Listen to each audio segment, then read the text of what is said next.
अस्सलाम वालेकुम। Let's start from where we have left. हमने कहाँ छोड़ा था? टॉर्क को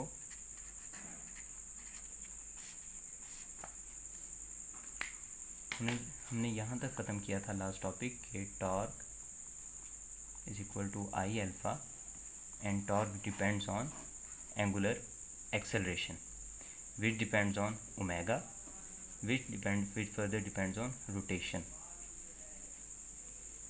अब इसी कॉन्सेप्ट पे हम टॉर्क के केसेस पढ़ेंगे।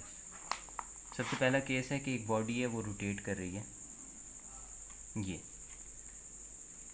रोटेट कर रही है एंटी क्लॉकवाइज। ठीक है, ये मैंने एरो ज़ाहिर किया, शो किया एरो। ये रोटेट कर रही है एंटी क्लॉकवाइज। ये इसका एक्सिस ऑफ रोटेशन ऐसे ऊपर है और इसी तरह ही नीचे है। ठीक है, सपोज़ कर लें, मैं इसको ड्रॉ तो नहीं कर सकता लेकिन मैं एक सपोज़ कर रहा हूँ, एक लाइन बना रहा हूँ ये। ठीक है, इस तरह ऊपर जा रहा है और यहाँ से ऐसे नीचे आ रहा है। अच्छा, तो होता यूँ है कि अब जो ओमेगा की डायरेक्शन होगी वो रोटेशन की डायरेक्शन होगी। रोटेशन की डायरेक्शन क्या है? Anti clockwise. अच्छा, अब हमने ओमेगा की डायरेक्शन कैसे निकालनी है? जो रोटेशन की डायरेक्शन है उसमें हमने फिंगर कर्ल करनी है। ये रोटेशन की direction anti clockwise, finger anti clockwise curl की, जो थंब अपवर्ड होगा, जो थंब होगा, थंब की डायरेक्शन वो ओमेगा की डायरेक्शन को शो करेगी। ये हो गई ओमेगा की डायरेक्शन। ओमेगा की डायरेक्शन कहाँ है? Out of the page. ठीक है। अच्छा, इसके बाद आ जाता है एंगुलर एक्सेलरेशन। अच्छा, अब वो हमें कंडीशन देगा कि एक बॉडी है वो रोटेट कर रही है एक सर्कल में और एंटी क्लॉकवाइज डायरेक्शन में विद इंक्रीजिंग एंगुलर वेलोसिटी। ये मैं केस फर्स्ट बता रहा हूँ, वो डिक्रीजिंग भी कह सकते हैं, वो फर्दर हम डिस्कस करेंगे। केस फर्स्ट में वो कहता है कि with increasing angular velocity, increasing omega. जब इंक्रीजिंग ओमेगा हो तो ये एक रूल है, when angular velocity is increasing then omega parallel to alpha. तब ओमेगा और अल्फ़ा की डायरेक्शन सेम होती है, पैरेलल होते हैं। एंगुलर वेलोसिटी और एंगुलर एक्सेलरेशन की डायरेक्शन सेम होती है। तो उसने कंडीशन में पहले क्वेश्चन में बता दिया कि angular with increasing angular velocity, when angular velocity is increasing then we know that angular acceleration and angular velocity are parallel to each other. क्योंकि यहाँ इंक्रीज हो रही है तो इसकी डायरेक्शन कहाँ थी? Out of the page. ऐसे किया था ना हमने, आउट ऑफ द पेज। तो ये भी क्या होगी? Out of the page, alpha की डायरेक्शन भी। और अब हमने फार्मूला में पढ़ा था torque is equal to I alpha. Torque किस पे डिपेंड कर रहा था? अल्फ़ा पे। क्योंकि अल्फ़ा की direction out of the page है, टॉर्क की डायरेक्शन भी आउट ऑफ द पेज होगी। समझ आया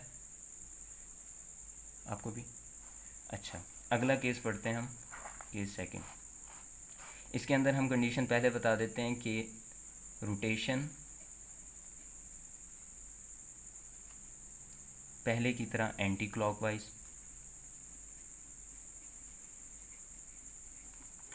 दूसरी इसके अंदर एक और बता देते हैं विद डिक्रीजिंग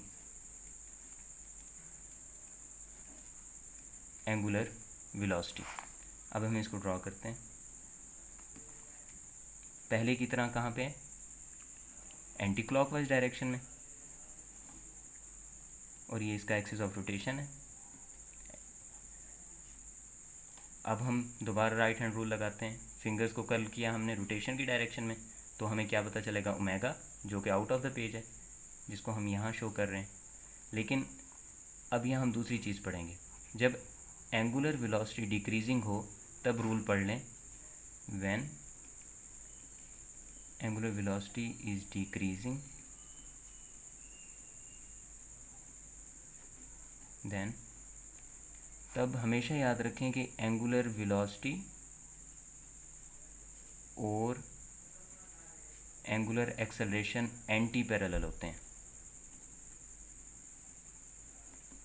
अब ओमेगा इस डायरेक्शन में है, आउट ऑफ द पेज, तो एंगुलर एक्सेलरेशन कहाँ पे होगा? Alpha downward.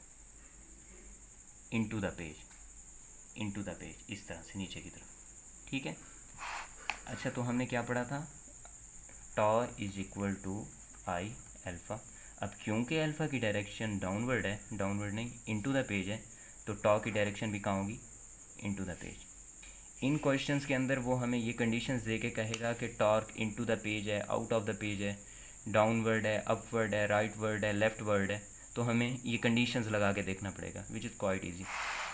Let us discuss the third one. इसमें हम सिर्फ ये चेंज करेंगे कि रोटेशन क्लॉकवाइज कर देते हैं। पहले दो केसेस में एंटी क्लॉकवाइज थी। Increasing omega angular velocity,